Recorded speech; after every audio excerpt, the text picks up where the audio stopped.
Assalamualaikum warahmatullahi wabarakatuh. Alhamdulillah kita bisa berjumpa lagi hari ini dalam pembelajaran online. Sekarang kita masuk ke dalam materi penjumlahan pecahan biasa dengan persen.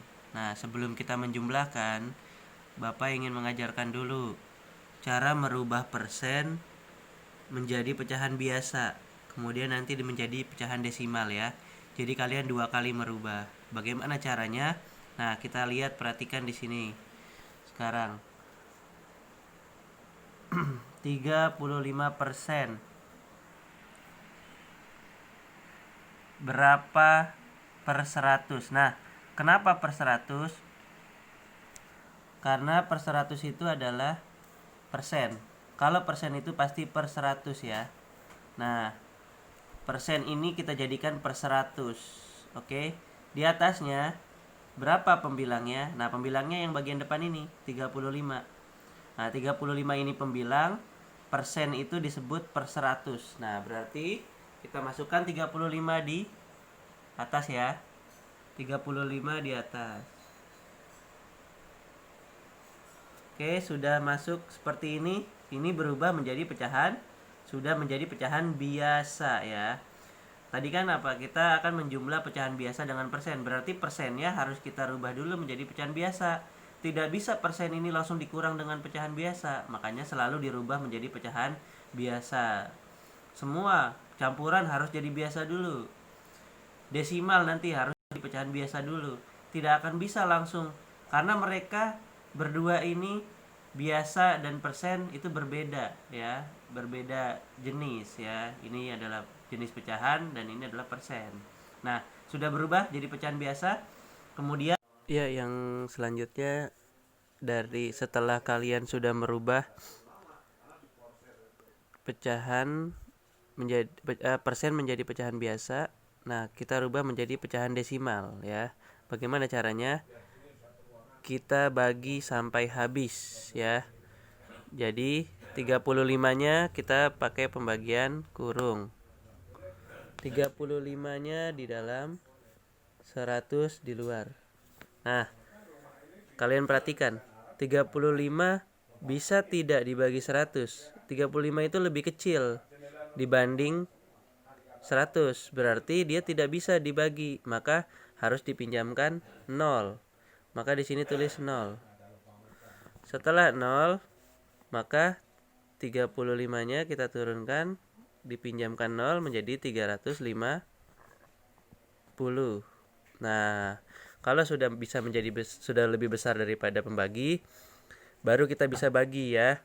Karena sudah dipinjamkan 0, maka di sini jangan lupa beri koma ya. Nah, 100 dikali berapa? Mendekati 350. Dikali 1, 100, masih jauh. Dikali 2, 100 kali 2, 200, masih bisa ya. Dikali 3, 100 kali 3, 300. 300, coba kita kali 4. 100 dikali 4, 400. 400 melebihi dari 350, berarti hanya bisa pakai 3.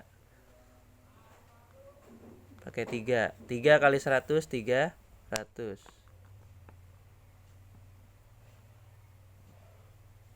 Kita kurangi. 0 kurang 0, 0. 5 kurang 0, 5. Nah, 3 kurang 3 habis.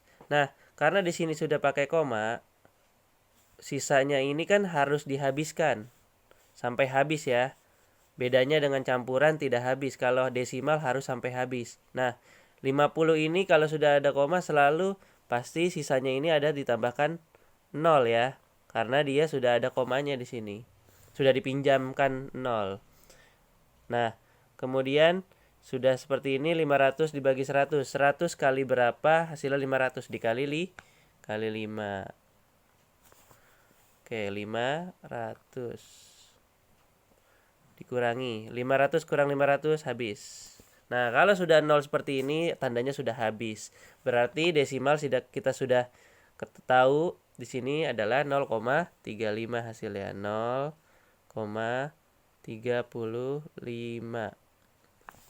Nah, 0,35. Berarti 35% itu sama dengan 35/100. Jika dijadikan desimal menjadi 0,35. Bagaimana cara mengetahui ini betul atau tidak? 0,35. Lihat di belakang koma ada berapa angka? Ada 1, 2. Ada 2 angka. Kalau 2 angka itu berarti per 100.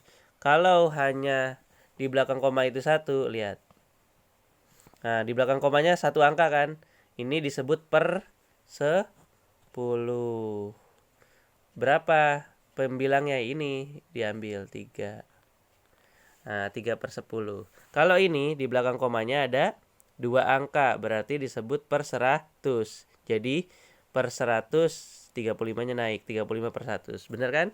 Jadi ini pembuktiannya, betul 35/100. Dari mana dapat 0,35?